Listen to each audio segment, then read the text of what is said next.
At one stage, I was probably one of the most prolific party girls in the UK. I drank completely to excess. In retrospect, like at the time, I just thought I was great fun. But actually, I was really miserable. And I'm not saying like that's why everybody drinks. But for me, I drank to mask stuff. A couple of glasses of wine, I'm everybody's best friend. But if I'm uncomfortable, if I'm anxious, if I feel powerless in a situation or trapped or unhappy, have a drink. Alcohol will take that away. I work really hard to make sure my life looks the way I want it to. I've got a really nice partner, a job I love, healthy relationships, a great dog. Yeah, I'd suggest anybody who hasn't quite got the life like they want, to look at potentially why they drink, the reasons, and if they could cut back. If you're drinking for the right reasons, fair enough, celebrate, have a nice time, drink for your mate's birthday, whatever. But if you're drinking for the wrong reasons, it could be a huge reason why you're not living the life you want to live, or you're not the person you deserve to be. Which is just a shame, because we all deserve to have good lives, man. Hi guys, I'm Vicky Pattison and I'm here with Women's Health UK. This is My Body, My Story.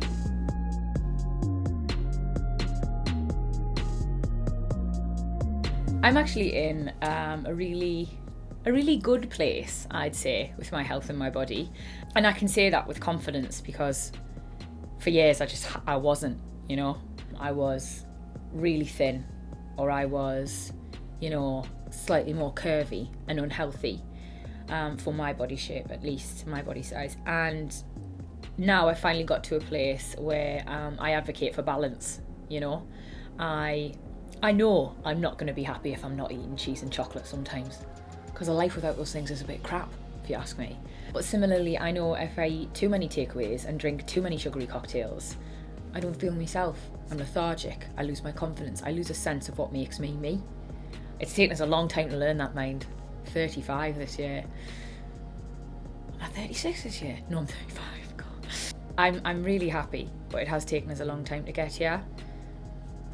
I don't mean to sound smug. I'm just finally in a good place.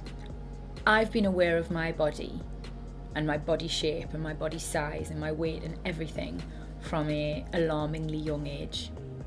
I can remember being in first school and being aware that my body was different to the other girls. And I hate that. I spent so much of my life actually actively hating what I looked like and punishing myself because my body was different. And it was such wasted energy. Because we're all meant to look different. We're not all meant to look the same. But kind of no one told me that.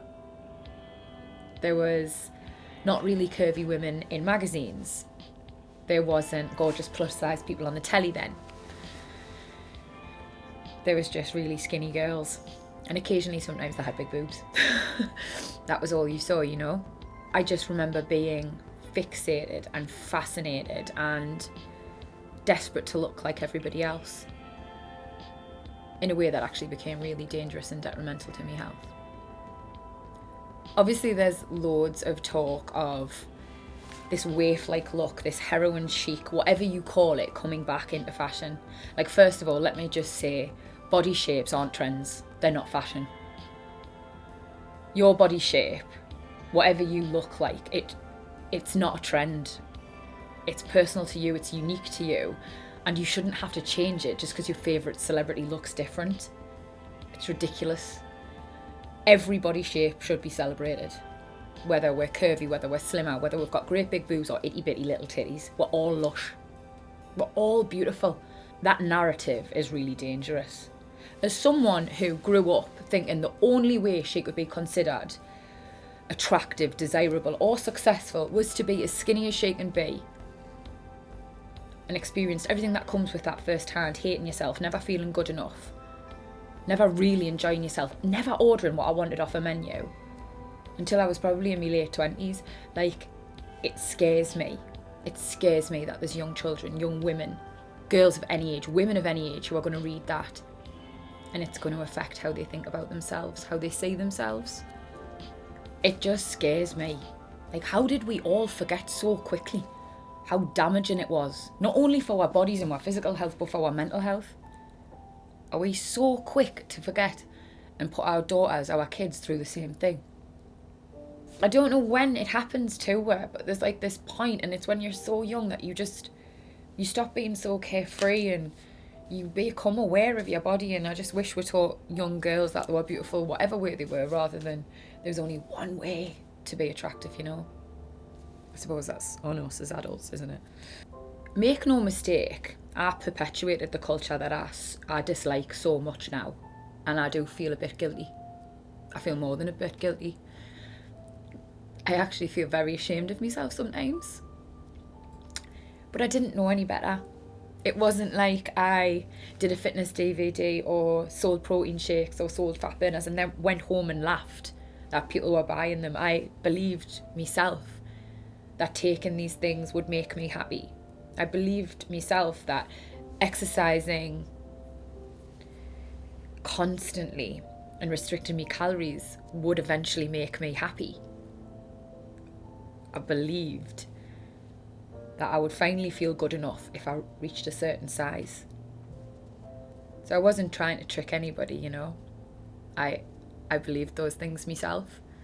But I'm aware I played a part in a very dangerous culture. And I do my best now, most days on social media, whenever I give an interview, whenever I talk to anybody, to undo some of that damage, you know. Life is so much more than just like what you look like or what your clothes size is. You're so much more, you know. It took me a long time to learn that, and I'm trying my best to instill it in anyone who follows me on social media, anyone who comes to my Instagram, anyone who watches anything like this, you know. But we're undoing like a lifetime of conditioning, and it didn't start with me. Women have been told for years, you know, we're only as good as how we look. So, no, it's a long road, I think, to loving yourself. And I'm certainly not all the way there, but I'm getting there, slowly but surely, and hopefully helping some women along the way do the same. Like, I've had a really turbulent relationship with my appearance. Learning to come to terms with, like, my body shape, my aging process, you know? Just when you think you're coming to terms with like, oh, I'm curvy and that's okay, like you start getting wrinkles and you're like, Jesus Christ, like give me a chance to just like me for me, you know. It's constant. I reckon it was like an amalgamation of things. Weirdly, the pandemic was a huge turning point for me. I had been going out with Erkan for probably about a year and a half before COVID, and I'm quite a busy person, you know, like I go to work, I do shoots, film, and I often look like this, you know.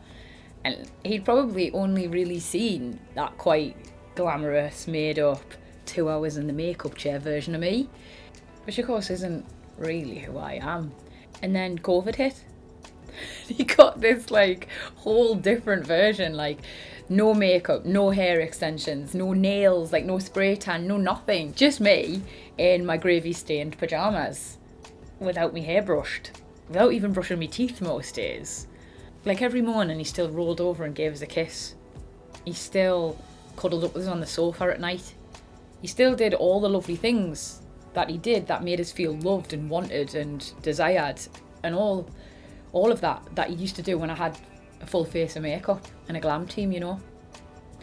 I don't want my self-worth to be wrapped up in another person at all, and I certainly don't want to preach that. But when you realise that someone else sees lovely things in you that aren't superficial, you know, that are just you, whether it's you make them laugh, or whether it's you're compassionate, whether it's you're kind, or you're hard work, and when they see those things rather than the vapid things on the surface, and that's what they love, then you start to see them in yourself, you know. It was an integral part of the learning to love myself process, was really realising Erkan loved me for me. Obviously a huge part of my self-love journey was being loved by Erkan. I don't think actually in my adult life I'd ever been loved before, which was like a difficult pill to swallow. But like the dating scene's hard, man. Everyone can relate to that. Learning to love yourself, it can come in loads of different forms. I had to really work on myself before I was ready to meet Erkan. If I'd have met him in my 20s when I was like chaotic and convinced that love had to be toxic and had to hurt, we wouldn't have lasted 2 minutes, you know? I had to go to therapy. I had to get a life coach. I had to find exercise that worked for me. Something that wasn't about weaponizing it and punishing myself for what I did, but rather a celebration, rather something that made me feel good about myself, you know? And I did all this work. And I found all these things that, you know, released endorphins, made me feel good about myself. And actually, like, I was just that bit more happier in my own skin. I was learning to love myself. And therefore I was ready to be loved by someone else. So I do kind of think, you know, if you're looking for the right person or you're thinking perhaps settling down's like on the horizon, you got to put the work in with yourself first. Be your own romantic interest, be your own first love. Is this important? I talk about this loads in my book, The Secret to Happy. There's a whole chapter on relationships and a whole chapter on self-love, and they're both super integral parts of your life. I don't think you can have a healthy and happy relationship without loving yourself first. That is a bit of a fucking hard journey as well, like, so good luck, but you've got this. If I can do it, anyone can. At one stage, I was probably one of the most prolific party girls in the UK. I drank completely to excess. In retrospect, like at the time, I just thought I was great fun. But actually, I was really miserable. And I'm not saying, like, that's why everybody drinks. But for me, I drank to mask stuff. A couple of glasses of wine, I'm everybody's best friend. But if I'm uncomfortable, if I'm anxious, if I feel powerless in a situation or trapped or unhappy, have a drink. Alcohol will take that away. It works for a little bit. But then you lower your inhibitions. You say things you shouldn't, you do things you shouldn't, and the next day you have to unpack it all. It's and then of course it's just this horrible spiral and everything is made worse. I've realised over the years that I've had a very toxic and unhealthy relationship with alcohol. Definitely at times been dependent. And I was absolutely convinced that I was only going to end up one way. And that was like my father's daughter as an alcoholic. There wasn't just a day where I woke up and I was like, oh, I don't really feel uncomfortable anymore. Like, social situations don't make me anxious. Like, oh, I don't really need a drink. I'm cured. Cue smugness. It wasn't like that. I just didn't want to have a life like my dad has. So I removed myself from most situations that made us uncomfortable. I distanced myself from people who didn't bring us peace. I'm not a club person. I hate them. They're loud, you stick to the flow and you can't hear what anyone's saying. And I don't know why, I pretended to be one for so long. It brought me nothing but unhappiness. I'm a good restaurant person. I like to sit around a table, drink a nice bottle of wine and learn about someone's childhood. That is who I am. And actually I'm done fighting it all. I want so much more in my life than just alcohol. So I drink very rarely, actually. Because I do still struggle to switch off, you know. I think some people just have a problem, an addictive personality, so to speak. And I'm always going to have to deal with that, you know. So the removing myself from things is one way I deal with it. I also book a taxi to come home before I've even left the house. Now, call it a killjoy all you want, but it works for me. I work really hard to make sure my life looks the way I want it to. And like, it might not be for everybody, but I've got a really nice partner, a job I love, healthy relationships, a great dog. It works for me. So yeah, I'd suggest anybody who hasn't quite got the life like they want, you know, to look at potentially why they drink, the reasons, and if they could cut back. If you're drinking for the right reasons, fair enough, you know, celebrate, have a nice time, drink for your mate's birthday, whatever. But if you're drinking for the wrong reasons, it could be a huge reason why you're not living the life you want to live, or you're not the person you deserve to be. which is just a shame because we all deserve to have good lives, man. I have a couple of glasses of wine here and there, but ultimately I don't miss not drinking. I've got so much I want to do with my life, you know. Like I want to give Milo the best life. I want to enjoy every moment with Erkan. I want to work hard. I want to meet new people. I want to go new places. I want to travel. You just can't do it all, man, when you're hungover and a spiral of shame. So, I love Coke Zero. I love water. I love green tea. I like a glass of wine or a cocktail every now and then, but I like my life more. As young girls, we're absolutely made to believe that you go to school, you go to work, and somewhere in this, you go to uni, whatever, we're given a couple more options now than you were like back in my day on my mum's day, but you're led to believe that on this path you just meet the love of your life dead early doors. And in your 20s, he asks you to marry him and you're overjoyed, and then you get married and everyone loves him and you love him and you have babies. And it's an absolute load of shit. If that's your journey, then that's amazing and hats off to you, but it's rare. It is really rare that it happens like that. For most women, the journey to finding that person, the journey to motherhood, whatever your end game is, it's more convoluted. It's more difficult. We're given so many more options these days, which is amazing, you know. The whole of your 20s, you want to have fun, you know. You want to kiss boys you probably shouldn't. You want to travel to countries you haven't been to before. You want to be a bit wild, like, so you should. And for most of us, you know, you're just like trying essentially not to get pregnant with the wrong person. And then all of a sudden you hit your 30s and someone tells you, God, you need to get pregnant straight away. You've got like 4 more years left before you exit geriatric. Nobody told me. Where was my letter? Have I missed this? Like, we're not given enough information. We're just not. I could talk for hours about how pointless some of the things I learned in school were. Like, I will never go to France and tell someone I've lost my pencil sharpener, but I could if I wanted to. Yet I know nothing about my own body. Nothing proper about my reproductive organs, about when my timeline runs out. Like, that's madness to me. My journey to motherhood, like, it didn't look like the Disney ones. It didn't look like the fairy tales. It didn't look like what I was told it was going to look like. I didn't find someone to love me for a really long time. And by the time I'd found Erkan, and I'd found someone who I wanted to spend the rest of my life with, and who wanted to spend the rest of his life with me, and things looked good, my body was already going to struggle with that process. It's madness, isn't it? And like, nobody tells you. Nobody tells you until it's kind of too late. I know that mine and Erkan's relationship is still just in its infancy. We've been together like 4 years. And there's still so much we need to learn about each other before we throw like sleepless nights into the mix. And I know nobody's ever ready, like 110%. I've been told a million times off all my mates, off my mum, off everybody, you know. You're never really ready. But I just know we're not. And unfortunately, my body might not be ready when I am mentally, if that makes sense. So we've started freezing, the process to freeze wet eggs. I say wet eggs, they're my eggs. They're his sperms, and we're going to add them together to create tiny little embryos and start our frozen family.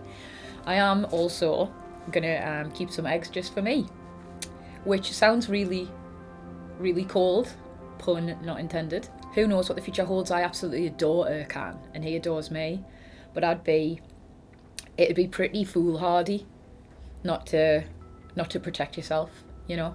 Nobody wants to break up, nobody wants to divorce or whatever, and I'm sure we won't. I'm protecting myself and my future happiness. So yeah, we're going to make embryos, start a little frozen family, and I've got some little eggs as a backup in case he acts himself. I just think it's dead important that we all know there's like so many different routes to motherhood, and it doesn't just have to be the one that your mum did, or the one that your mates did, or the one that is in like Disney films. It's beautiful regardless of when you do it or how you do it. Aging is obviously I've spent my whole life worrying about my body, haven't I? But I've only just recently started to worry about aging, so it's kind of a new anxiety for me. Me and body hang-ups, we're like that. We're close, we're old pals. But me and the aging process, like I still haven't quite worked out how I feel about it yet. Like sometimes I'm like so grateful for getting older, you know? Like I look at me mum and she's an absolute sort and she's 64 and I'm like, if I look half as good as her when I'm her age, I'll be a lovely bit of kit. So I'm not bothered, you know? But then other times I look on Instagram and everyone just seems to be getting younger. Everyone on there is Benjamin Buttoning and I'm the only one who's getting older. I look like I could be everybody's mum and I'm their age. And I drive myself insane with it. And I know it's probably apps and all sorts, and I shouldn't compare myself to anybody. As we all know, comparison's the thief of joy, but it's dead hard. It's dead hard. I have a great skin woman, and I go and say I've got Profilo, and every time I'm in, I'm like, what else do you think I need? And she's so kind. She's so lovely. She knows I like looking like me. She knows I don't want to end up looking like somebody else, or having loads of things in my face that aren't meant to be in my face, you know? And also as well, I'm a massive fanny. Like I can't deal with pain in the slightest. I have to have a stress ball just to get Profilo. Bad. So yeah, so I get bits. I've had like the moisture injected in my skin that's meant to make it more glowing, and I've done all those sort of things. And I'm holding out on anything more serious. God, I don't want to be. I don't want to start, but some days it's harder than others. Some days I proper waver. Some days I want to get loads of stuff. And then other days I remind myself that actually, like, I quite like who I am. I quite like looking in the mirror and seeing my face. And if I looked in the mirror and saw someone else, what am I teaching young lasses there? What am I teaching the young women who follow me? I'm teaching them that there's only one way to be beautiful, and that is to be young. And it's not right. There's plenty of ways to be beautiful. And we should be really grateful for getting older and that ageing process. Because I want a long, lovely life filled with stuff.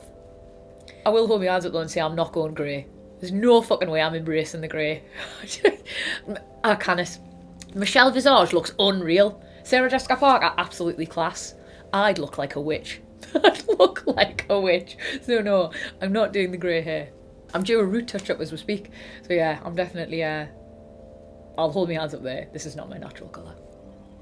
We've all got traumas, we've all got hang-ups, we've all got stuff that we need to heal. And actually, unless like you work on those things, you can go to the gym as much as you want. It's not going to help. I fully advocate for speaking about your problems, for speaking about your hard day, for talking about whatever's bothering you. And I don't care who you do it to. If you've got a partner who's a good listener, if you've got a friend, if you've got a sister, mum, I've got so many therapists and I love them. Like, it's so important to just get stuff off your chest, to work through things. I was an angry, misguided and lost little girl until I started talking about the things that were wrong. And then I sort of blossomed, you know. I became like quite nice, kind, wanted other people to do really well as well. I just became this bright, shiny, best version of me because I wasn't so angry and sad and lost anymore. And that's because I stopped holding everything in, stopped acting like everything was fine and was just honest. Now I can't stop being honest. Everyone knows absolutely everything about me. I bet you know when my last period was. But it's a far better way to be, you know? No secrets, no hiding, no pretending to be anything I'm not. It's made us really healthy, really happy. And in turn, like, it makes other people feel like they can talk to me about stuff as well. I get ladies talking to us about their fertility journey, women talking to us about trying to find the right one, lasses talking to us about body positivity, all sorts. I always think, like, a problem shared is a problem halved. So, yeah, I proper advocate for people to talk more to whoever. Get outside into nature. Getting Milo was an amazing, huge step in my journey to being healthier and happier. You underestimate, like, how good it is to just feel like the fresh air, grass, trees, all that sort of stuff. It's invaluable for your mental health and physical. Do, like, exercise, do something you like. Don't do something you don't. Don't do something you don't. There's no point. If you don't like the gym, don't go. It's crap, it's as simple as that. Do something you do like. You can dance, you can do Zumba, you can go for a swim, you can go for a run, whatever it is. Yeah, sex is cardio. You can do whatever you want, man. But just do something that makes you feel good, you know. I am the happiest I've ever been. And that's because I worked on myself. Stopped punishing myself. I allowed myself chips. I found a man who loved me with no makeup on. And I talked about what was bothering us, rather than try and act like I had it all figured out. Because none would do. I'm gonna cry.